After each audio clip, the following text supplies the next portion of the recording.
Ciro's, both sides. We want to give thanks to Dick Remminger, who allows us to use his facility. Let's give him a hand, please. Thanks, Dick. How many of you are members here? I ask this every time. We got quite a few. If you paid admission tonight, you can apply that admission to a membership, if you like. And the perks of a membership, you get in free to speaker presentations like tonight's. You get unlimited visits to the museum and discounts in the gift shop and more. So we highly hope you think about joining us and supporting us. We are supported strictly by memberships, admissions, gift shop sales, donations, and sponsorships. We thank Robinson Construction for sponsoring tonight's presentation. Please give a round of applause to Robinson Construction. If you have any ideas for a speaker presentation, please bring them to us, and we'll do our best to give them to you and see what we can do. We've got birthday parties at the museum. You could have a birthday party, but we gear them mostly toward kids, but they have a great time, so you might want to think about that. We have an event coming up in July. It's July 19th. It's a trolley ride through history, and this might be kind of fun. If you've attended a number of our presentations, we're going to actually go to a number of the places that were highlighted in the speaker series. You'll visit locations like the Indian Burial Grounds, Kaskaskia Island, Perryville Airport, Old Burt Mill, Roth Cemetery, Fisher Quarry, Bourbon Road, the Bicentennial Pageant Staging Area, Valley Springs Cemetery, the Plank Road, and more. So it'll be a little over 2 hours on a trolley, and we just think it'll be a lot of fun, and I think you'll enjoy that. So if you'd like to do that, please contact the museum, and we can set you up. The duration, like I said, will be about 2.5 hours, so we'd love to have you. That's coming up very soon on July the 19th at 9 o'clock in the morning. So we'll do it before it gets too hot. Hopefully it won't be as hot as today. So anyway, we've got several things going on at the museum. So please check out the museum sometime and visit it. You know, it's your museum too. So we've been working hard on it and got some neat things going on. So before we begin tonight's presentation, in honor of our Vietnam veteran speaker and all veterans in the house, please stand for our national anthem.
Is a Vietnam veteran and author who has some very compelling stories about his time in Vietnam, and as well as an author. We'll begin with a very short video.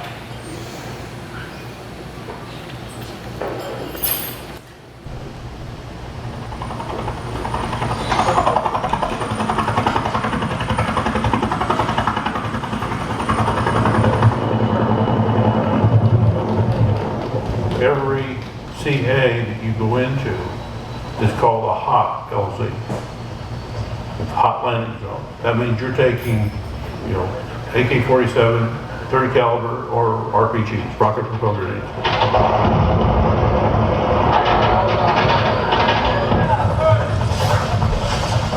When you jump off that helicopter, sometimes you may jump off from 5 feet. And the first thing you want to do is get the hell away from the chopper, because now it's drawing fire. And that's why we lost so many, chopper pilots over there. These guys were phenomenal. And they just come in and get you. I don't care what they mean. They really, they saved our life time and time and time again. Without those guys, we would have made it.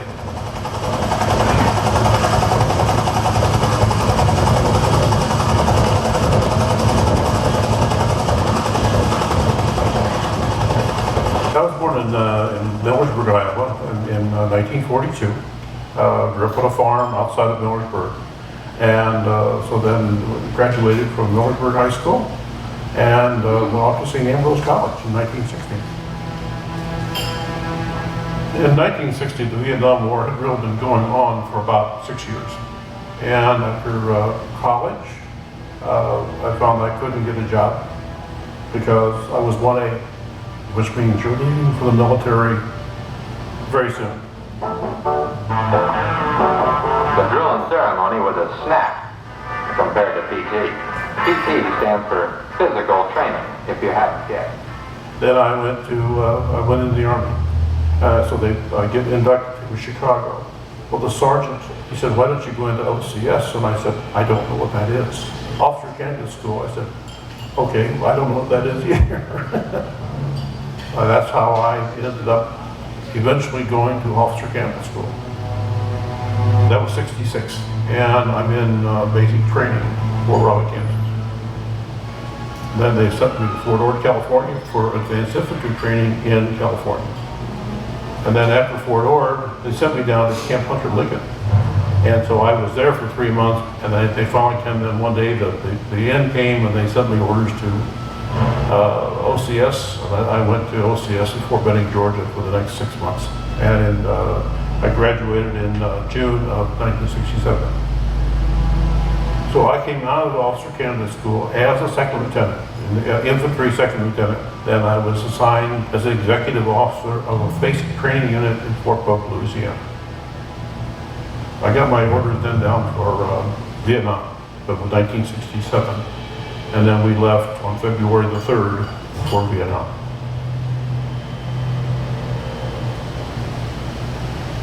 I was then assigned as a platoon leader, Company B, 1st and 6th Infantry, 198th Light Infantry Brigade, which was part of the Americal Division.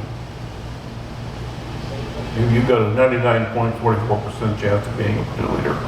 You're going to be in the field. So I got there on February the 4th. Ted started on the 1st.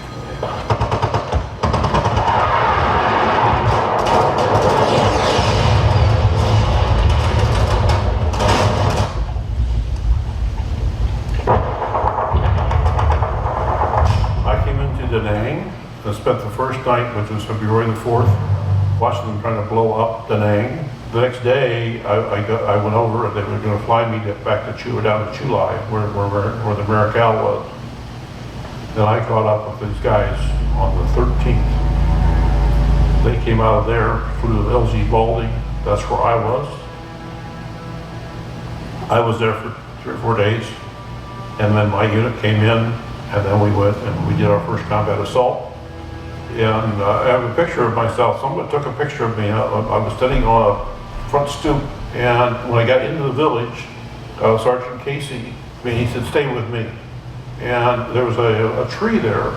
That tree had straw tied to it. And Sergeant Casey said, stand behind that tree over there. So I went and dutifully stood behind that tree, another tree. And he torched that. And grenades start going off, shells start going off. He said, don't trust anything in Vietnam. Then we left. We were not much places where there were villas. We spent most of our time out by Laos. Heavy, heavy, heavy, heavy jungle. If you had to choose the most important event of the Vietnam War, it certainly would be the Tet Offensive. It changed how people looked at the war. Doing so, it changed the war itself. So we make it through to April, May. May 5th is when the world came to an end. 119 places got hit in Vietnam.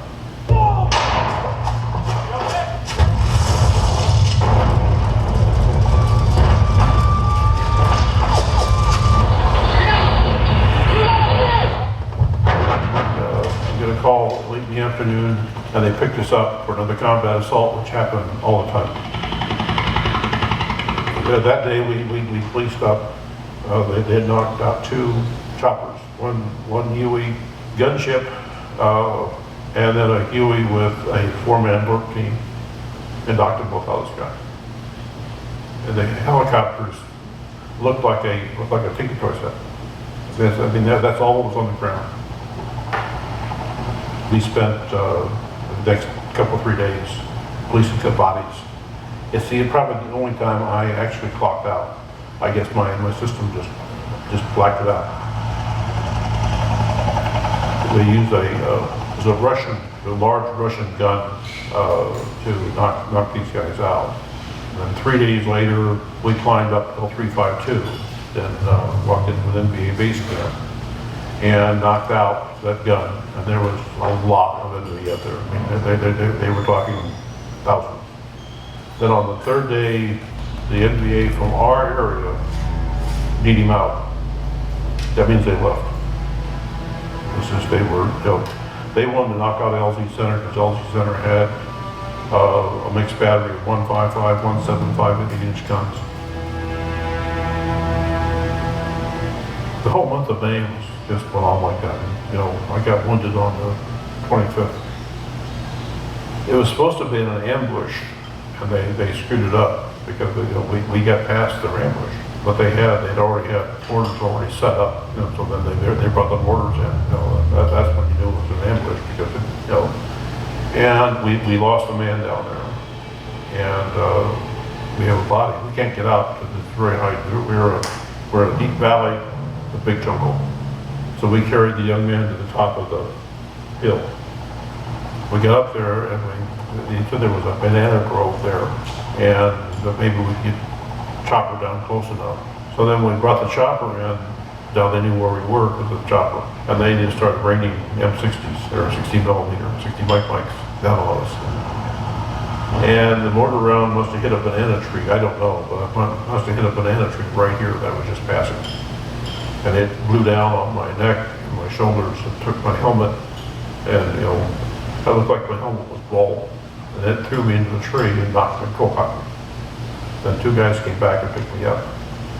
And off into the jungle, they finally stopped mortaring us. And then on the night of the Castle Hill, that was the night of our artillery forward observer and his RTO were both killed. We got hit 4:30, 5 o'clock, and we're 20 rounds into it. I know there's no artillery. I ran in CP, found the Holocaust that was there, and that's when I became an artillery forward observer, for the next 5 hours. Got the radio mic away from the forward observer in a death grip on it. And so I said, give me 3 rounds at 8 o'clock. And those first 3 rounds, they had 3 rounds, and then we just boom, boom, boom. And I fired for pretty much 4 or 5 hours. The command at dawn comes from, that's when I found out that I was company commander, was at dawn. I did not know that I was the only lieutenant left.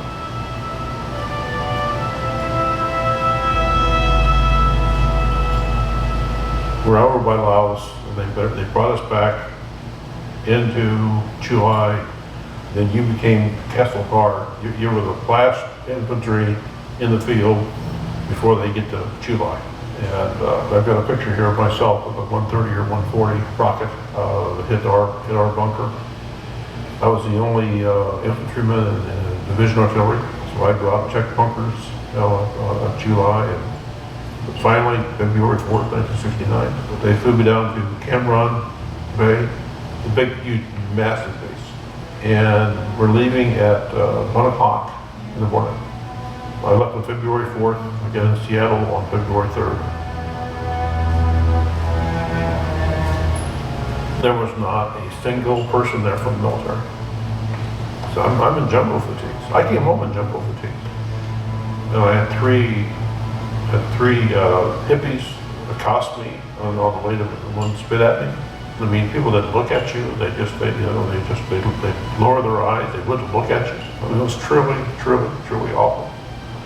Flew into Cedar Rapids when my mom and dad picked me up, and my brother and sister. I got home at 10 o'clock at night. I slept 25 hours.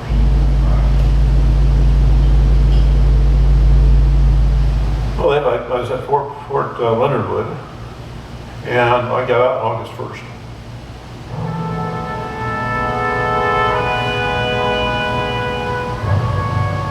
I think what I brought to my company, to my guys, was somebody who cared, and I would never ask you to do something that I would never do. I mean, I cared that you were alive, and I cared for you as an individual.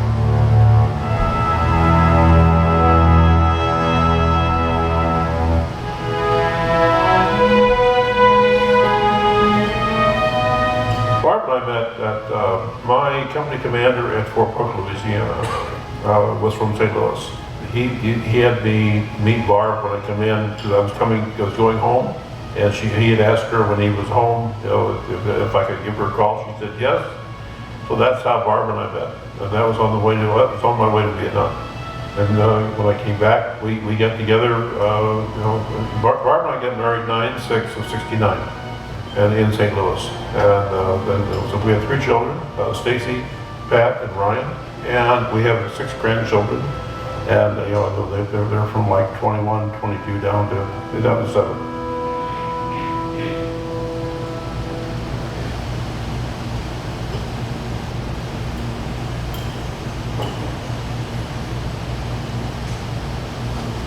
I knew there's something that was not PTSD. I think I was having, they call it moral injury. Moral injury is you're going completely against your upbringing.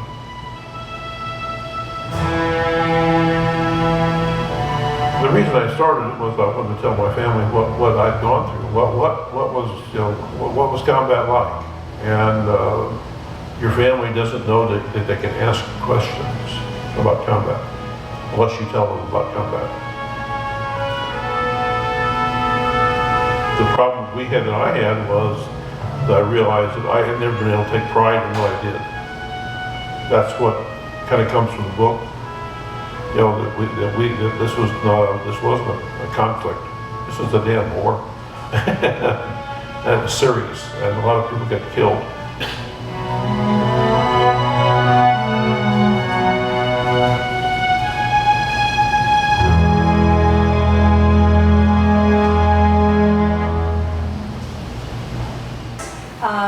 We're going to delve a little bit more into his service with a short slideshow. And then we're going to talk a lot about his book, which is fantastic. I'm ready to talk Kansas City by Mel Carney. And he's got these for sale tonight. I urge you all. There are some really compelling stories in here that some are hard to get through. But let's start, Mel, with your slideshow. Here you go. I'll give you the mic. Okay, thank you. First of all, thank you for coming tonight. Thank all my relatives, all the Swice families here tonight. Thank you very much. And when it started off, I served in Vietnam from 1968-69 in the U.S. Army. I served as a platoon leader in Company B, 1st to 6th Infantry, 198th Light Infantry Brigade, which is part of the Americal Division. And we have, next slide please. Next slide. Okay, I was raised at a farm near Millersburg, Iowa. I had 2 uncles wounded in France in World War I. My cousin was shot down over Germany in World War II, and a lot of cousins in World War II and in Korea. A neighbor who fought against Rommel in Africa and was sent to Korea in 1950. I guess what that says is war was just kind of part of our life, then as I was growing up. And for those who are the same age as I am, and back in as graduated in 1960, this was part of our life, and we all got thrown into this life, and with very little, I guess nobody gave us anything to work with. They just said, yeah, you graduated, go and have a good life. But this is my folks' farm in Millersburg, Iowa. Next slide, please. In the decade of the 60s, okay, this is something that a lot of us went through.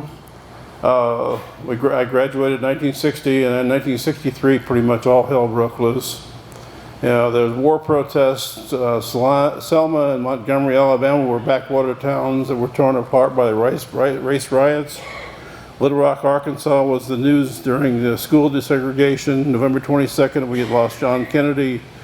We had race riots in Chicago, tanks, troops, CO riot area, white looters slain, 2 soldiers hit.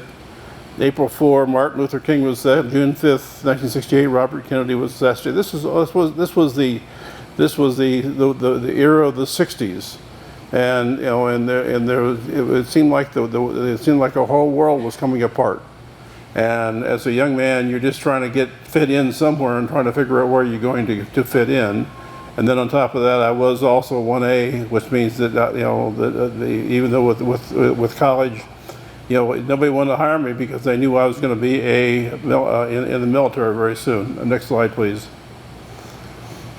And then from Vietnam went from a trickle. 1954, there were 2,000 U.S. advisors in Vietnam. In 1963, there were 16,000 advisors.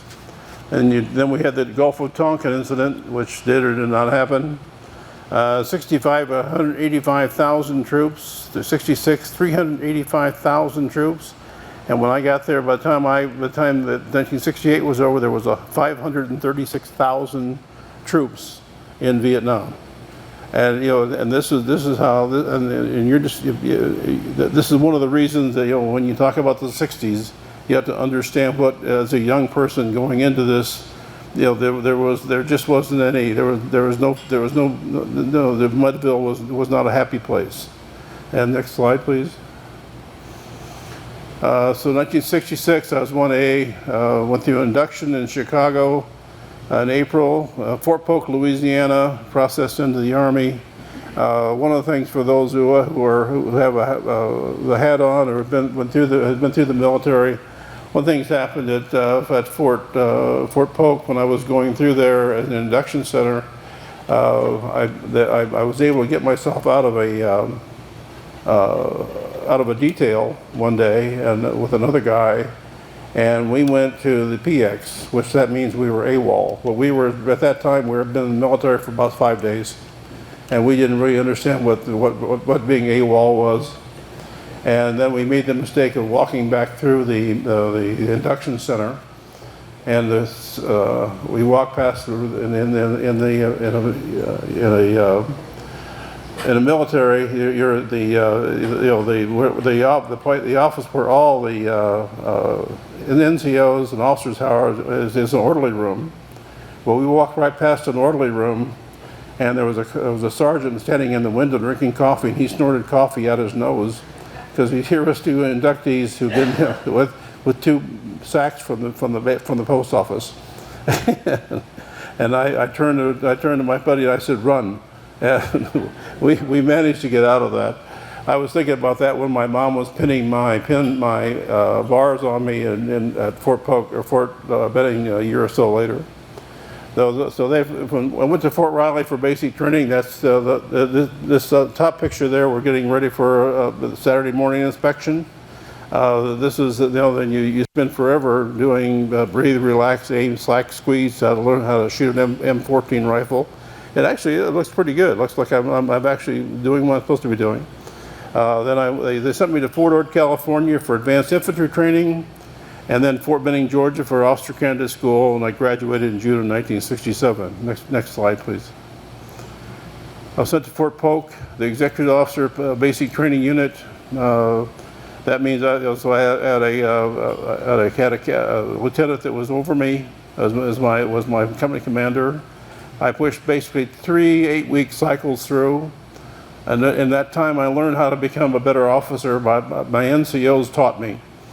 They really worked with me. They showed me how to be an officer, how to lead men.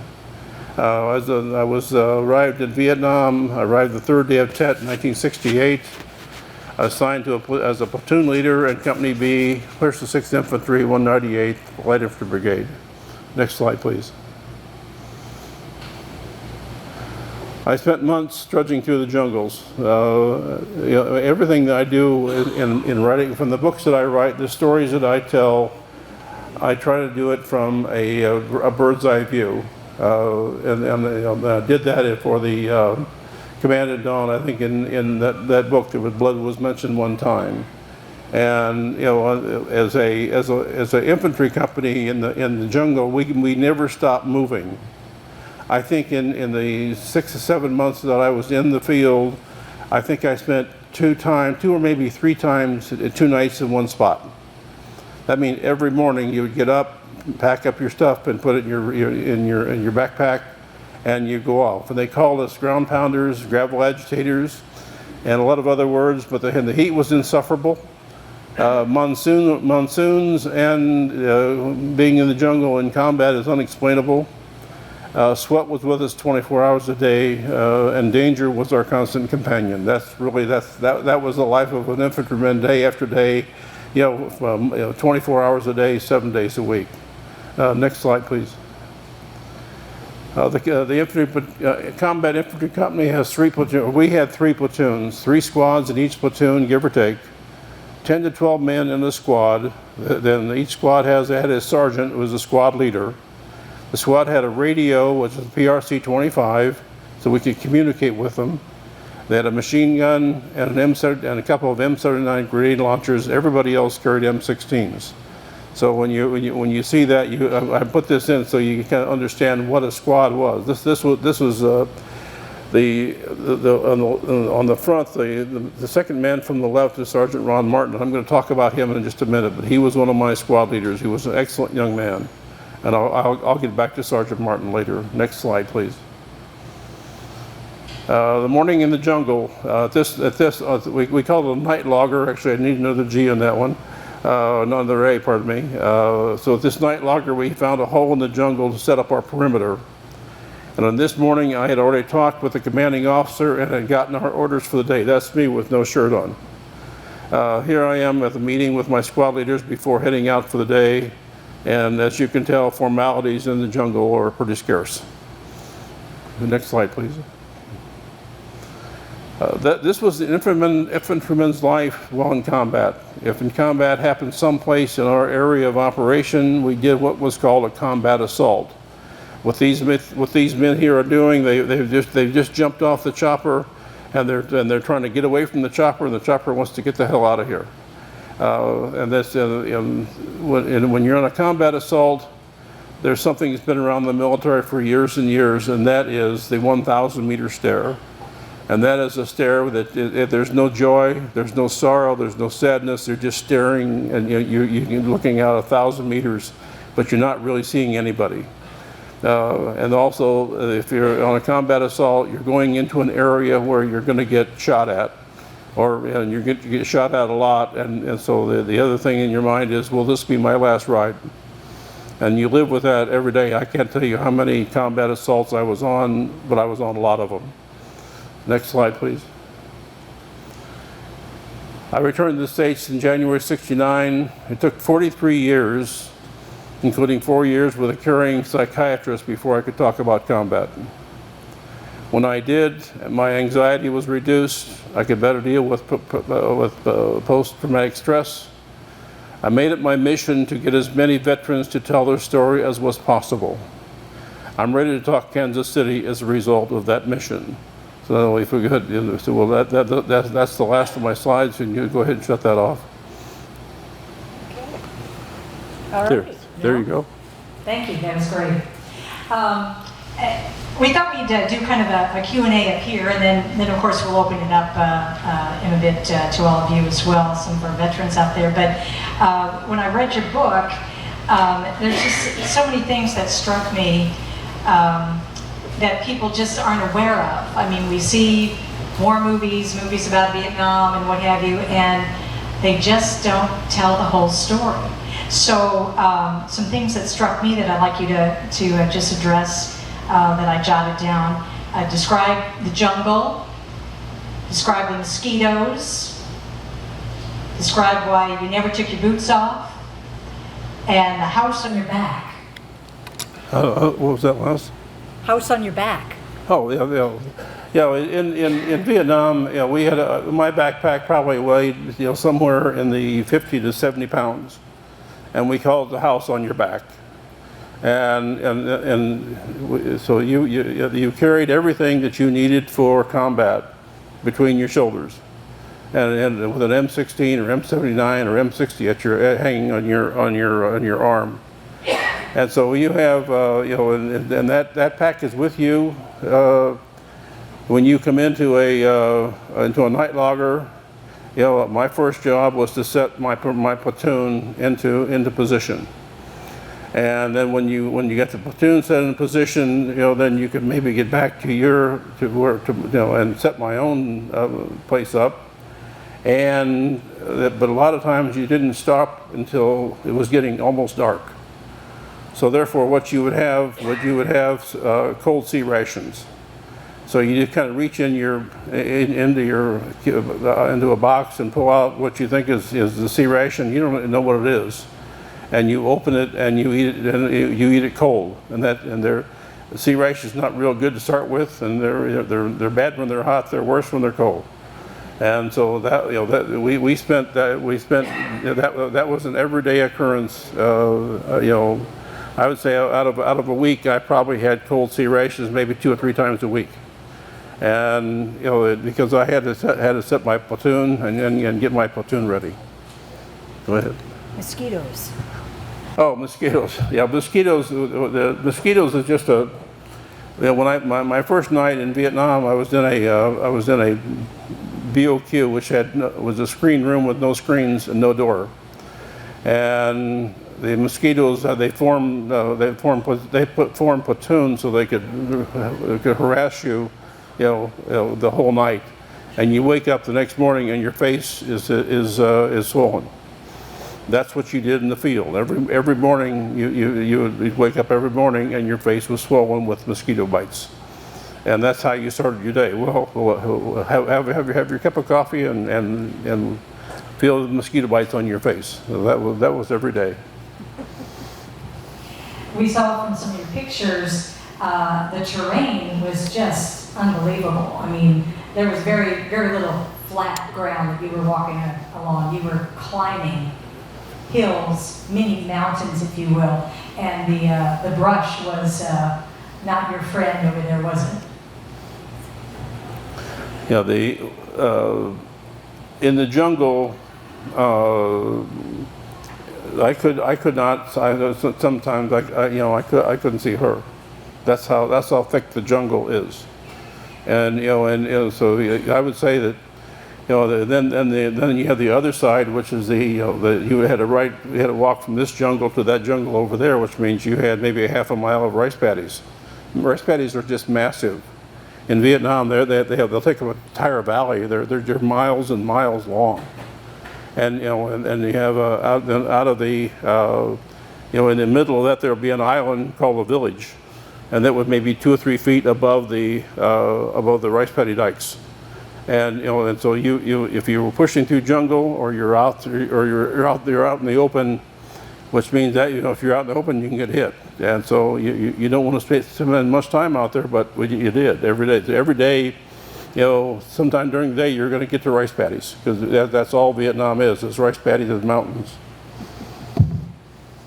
Well, you said you went to officer training school and got a lot of training. In your book, you say you just trained and trained and trained and trained. Do you think you were prepared when you got over there, and did you really know what to expect in Vietnam? Never did what?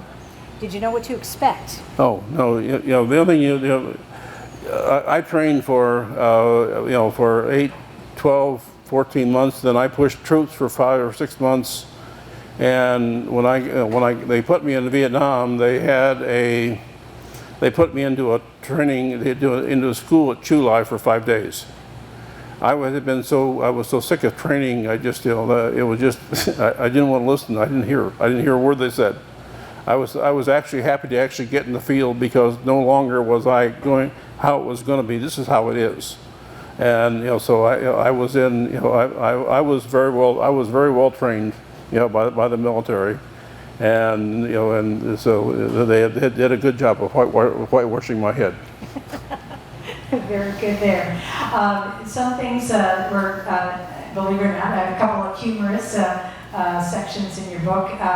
You carried for a long time a 2-pound ham and some Crown Royal in your rucksack, didn't you?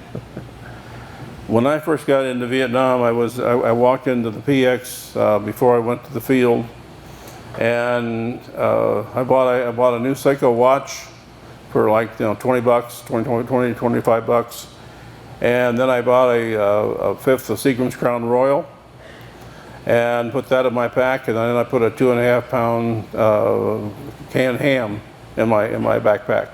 Remember, I was 22 years old, very strong. You know, like I could carry anything. And I carried that with me for months, and then we got into the monsoons one night, and we were stuck on top of a mountain. This is one of the 2 or 3 times we were in the same place for a couple nights, because you couldn't see to walk. It was raining so hard. That's how hard. When you talk about monsoons, they're just unbelievable. And then on top of that, there was a fog, so it made it even worse.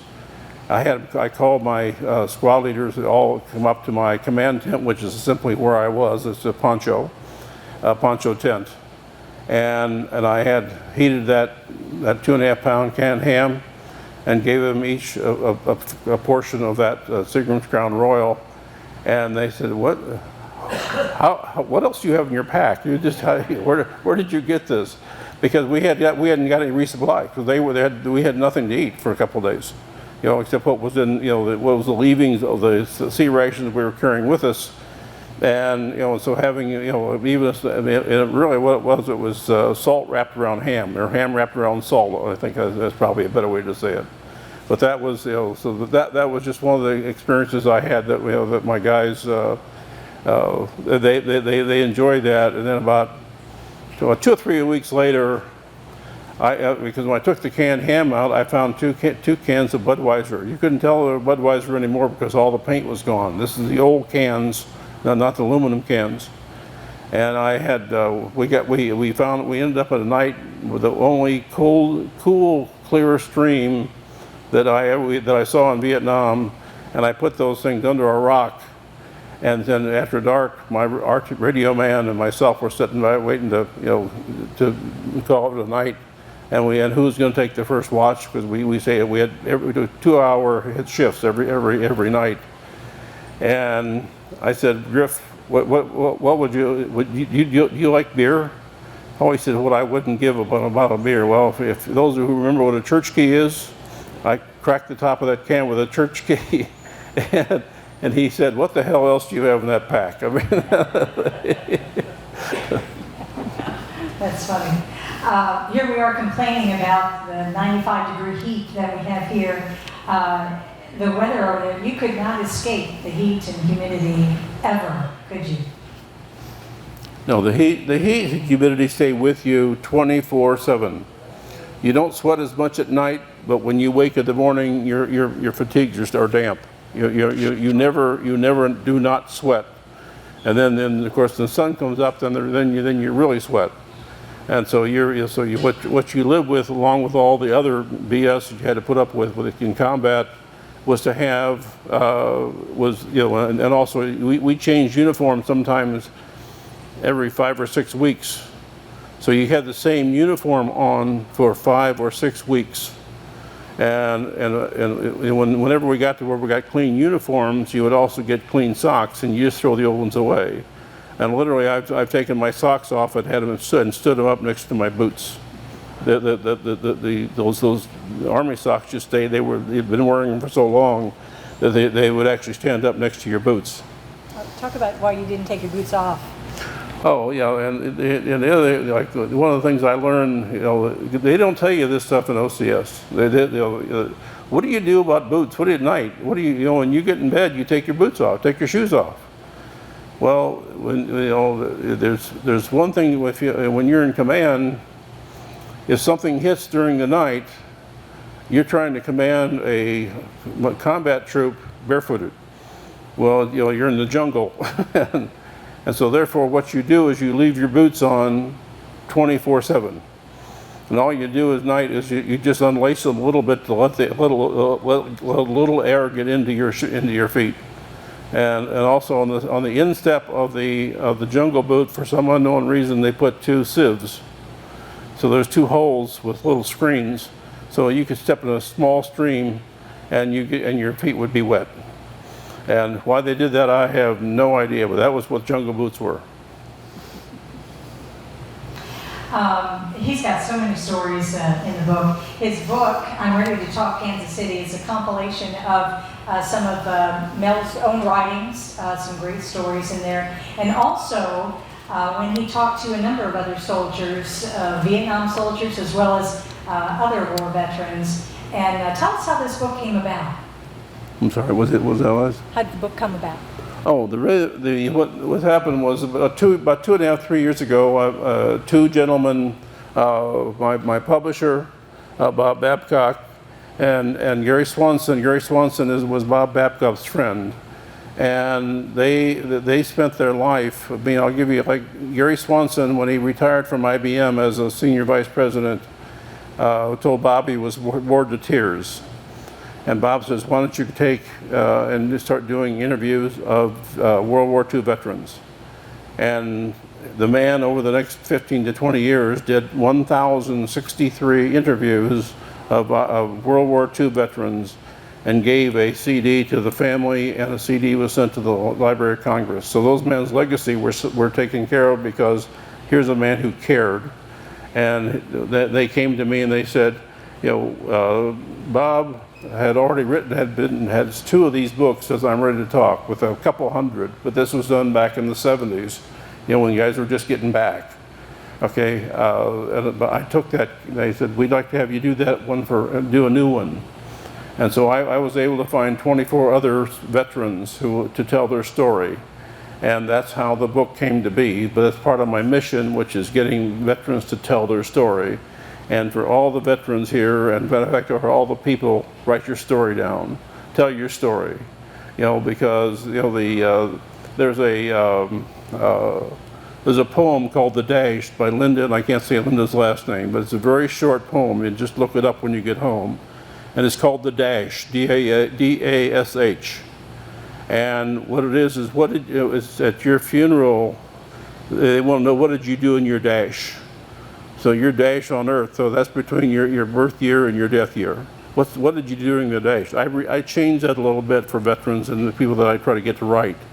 If you don't write your story, your dash is going to be as blank as the blank it is between the dash and your tombstone.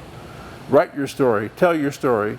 I will tell you, for the veterans here tonight, that once I wrote Command at Dawn, which I did and then published in 2019, I was able to handle anxiety better. I became a better person. I became better for my family and for my community. And I was able to put things to rest. So if you haven't written down and tell your story, that's what's waiting for you, is you put it down, and now you can pass it on to your family. Of course, now they have a word for it, several words for it. PTSD is probably what yourself and a number of other veterans have suffered from, and that's why you never talked about your time. You mentioned in the book that for 40 years you were a salesman of computer software or something, and very few people even knew that you served. You just didn't talk about it. And why do you think that is? What? I'm sorry? Why don't you think you talked about it? Okay, the reason there's a thousand reasons. There's as many reasons people not to talk as there are veterans, but mostly it's one of the biggest issues is that in a combat situation, a combat might last 5 minutes, 5 days, or 5 weeks. But a lot of times it takes longer to set up, and if someone's never been in combat, they don't know what you're talking about to begin with, and so you say, I just don't want to talk about it. You should put it down, and the less I talk about it, the less my anxiety is. And I lived that for 40 some years. I mean, I can attest to this. But once Bob Babcock and a good VA psychiatrist worked with me, and I was able to start writing and start telling my story, I felt that it was a great relief to me, and I just really want everyone to write their story. So what was it like sitting across the table from these other soldiers, and some you actually interviewed them, and some of the stories, I guess they wrote for you for the book. How did you feel about that? When I was writing the book, I was very concerned with just getting the book put together and make sure I didn't lose the guys' names in their book and their whatever they'd written. And then they started coming to the house to get their books. And I got a chance to sit, even some of these guys I've known for a long time, but I'm meeting them on a different level. And it was so wonderful to listen to their stories. There's and some of them, I'm going to talk about a little bit about, I mentioned Ron Martin, who was one of my squad leaders. Ron had memory problems and fought Parkinson's for 10 years. And I would send him emails not thinking I was going to get anything back from him because it was so difficult for him to write. And one night when I started getting these stories from different veterans, I got an email from Ron. Then I go, oh wow, I got an email from Ron Martin. This is phenomenal.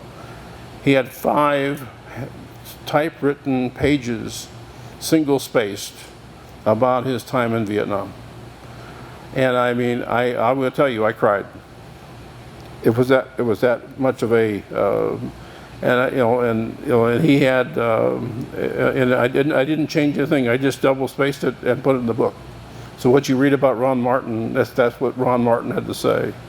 And the worst part about that is that Ron, his malady took him away. We lost him a few months ago before the book was published. So the nice part about what happened is, well, I'm so sad that he's gone. I'm glad that his legacy will live on because it's in the book, and that means all the world to me. And that they can now, his wife can pass that on to his grandchildren. And here's Ron's story written by Ron, and she had not read it. When she got the book, that's the first time she saw what Ron had written. But I had 4 of the men in my 3 of the other men in my company write stories for me, and it just means the world to me to think that 50 years ago, back in 1968, how many years that is now, that I had 4 men that I walked through the jungle with are in my book. And we would never have thought about that back in 1968, I guarantee you. Writing a book was the furthest thing from our mind. We just wanted to live. No kidding. Yeah, some of the stuff in here is just outstanding. A couple of my favorite passages, if you will, indulge me. This was by Navy Petty Officer Steve Lawrence, and the end of his story in here, he writes, "That tells the story of war. There simply are no winners, just people with memories that they wish they didn't have." Pretty profound there. And Joe Frank, a combat medical specialist, I particularly liked what he had to say. "When I served in Vietnam as a combat medic, I was totally unprepared for what I experienced as a 22-year-old. I served with skilled infantrymen who I will always consider my friends and always my brothers. I'm a better man because of them. A bond develops among those who have seen combat and have been explored to the horrors of war. Together we learn to survive one more patrol, one more ambush, one more convoy, one more sea ration, one more hot LZ, one more wounded soldier, one more lost brother, one more mortar attack, one more day of living with the leeches, mosquitoes, snakes, and one more monsoon rain. I feel it was an obligation to those who had died to preserve their memory by telling younger generations of the supreme sacrifices of so many and about that time in U.S. history." So that's the kind of stuff you'll find in this book. It's just really, really moving, very moving. And I'm sure writing these books, and this is just one of 4 you've written so far, and, Yes. and a couple more to come, it's very cathartic as well, huh? Yes. writing the book really has just been very, very meaningful to me, and I was, I was so pleased that I got, 24 other soldiers to commit, and one of them was a nurse who was with Lou Eisenstadt, and and she has written a book called Mending and Remembering. And so she's my only female in the group, but I love her. Her and I have really worked a lot together. In the words of Robert Frost, adopted from his poem "The Road Not Taken," I took the one less traveled, and that has made all the difference. When I was a junior in college, I made the decision to join the Army Nurse Corps. I swore a commitment to the Army and our country to finish school, graduate, and take and pass my boards, and then to serve on active duty for 2 years somewhere on the planet. My ulterior motive was to see the world. I saw the opportunity as one way to get my registered nursing degree, as well as to travel, with my adventure being funded by the government. I knew that there was a war going on halfway around the world, but somehow the thought never did deter me from my wish to explore.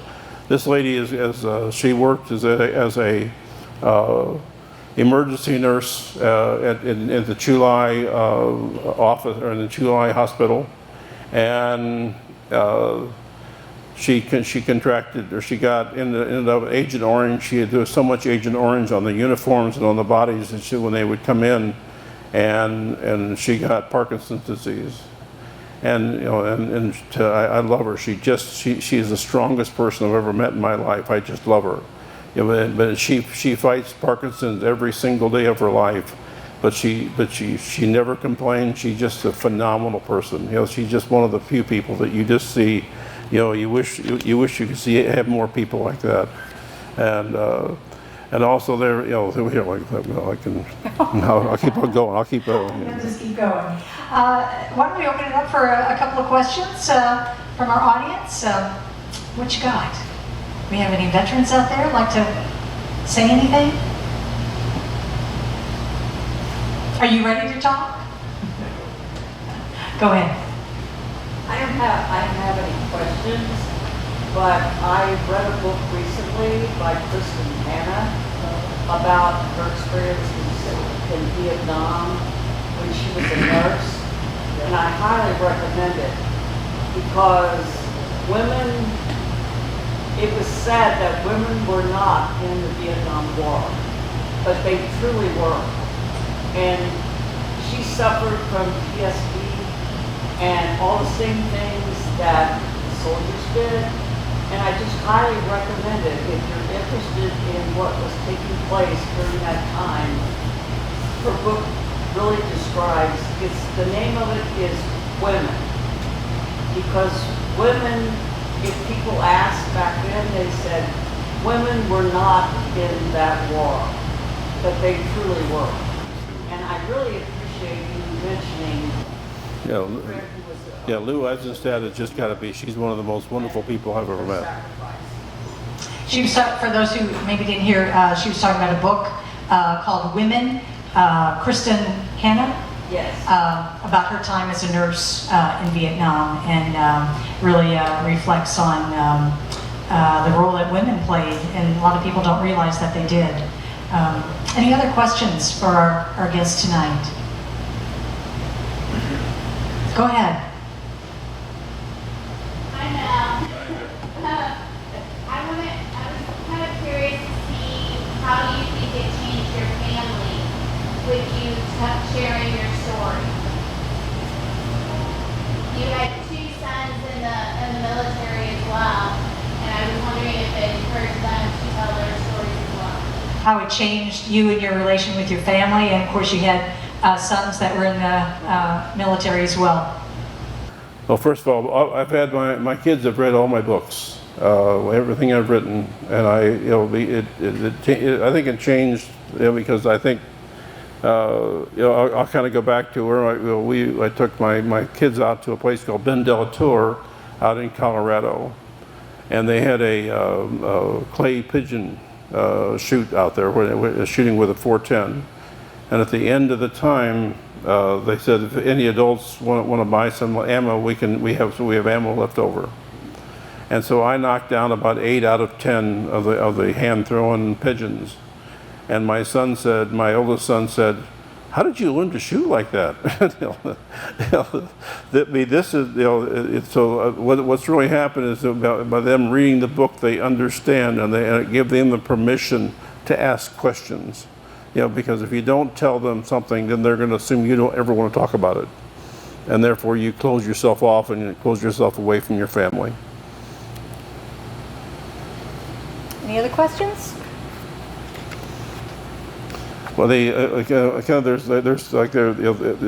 stories in the book. I've got a World War II veteran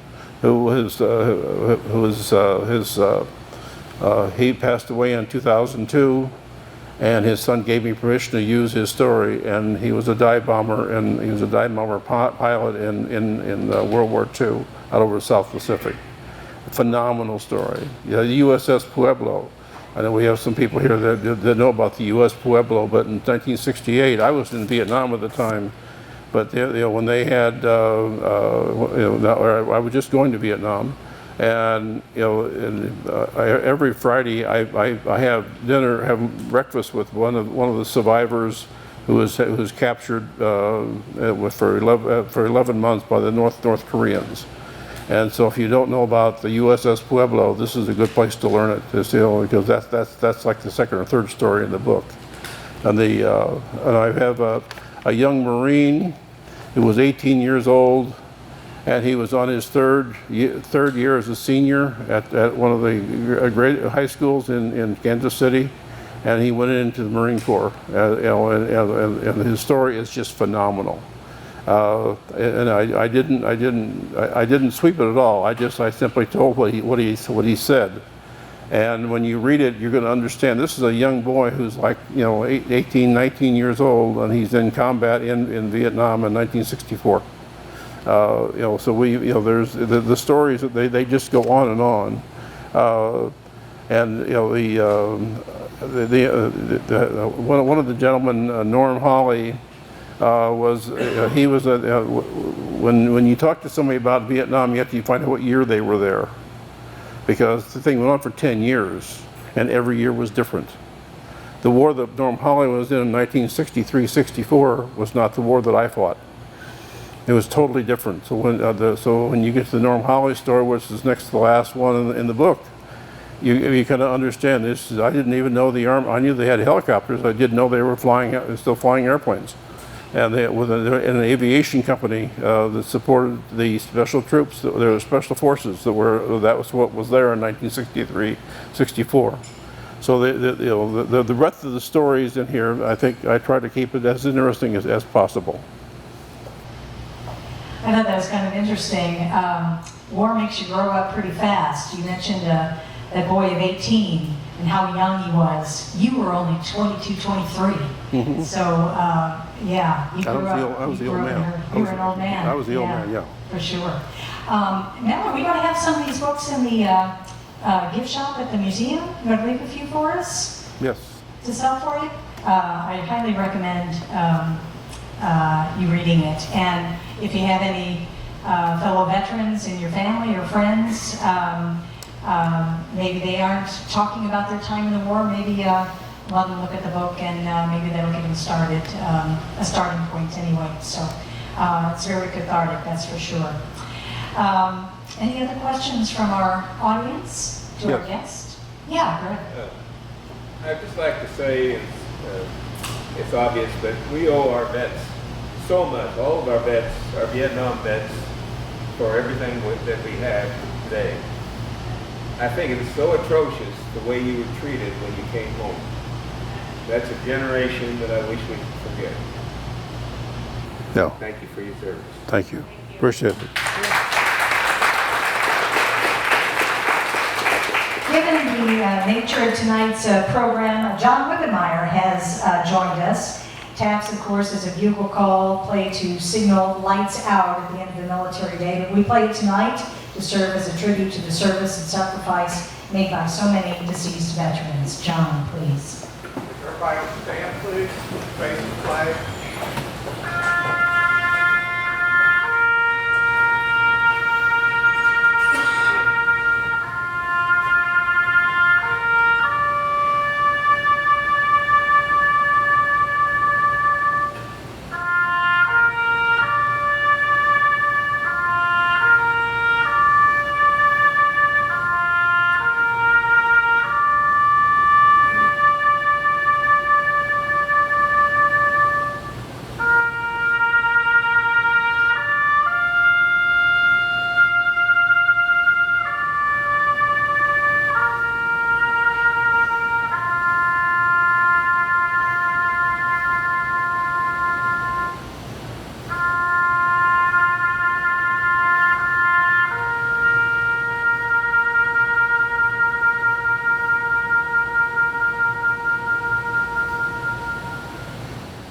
John Whitmire, thank you so much for that.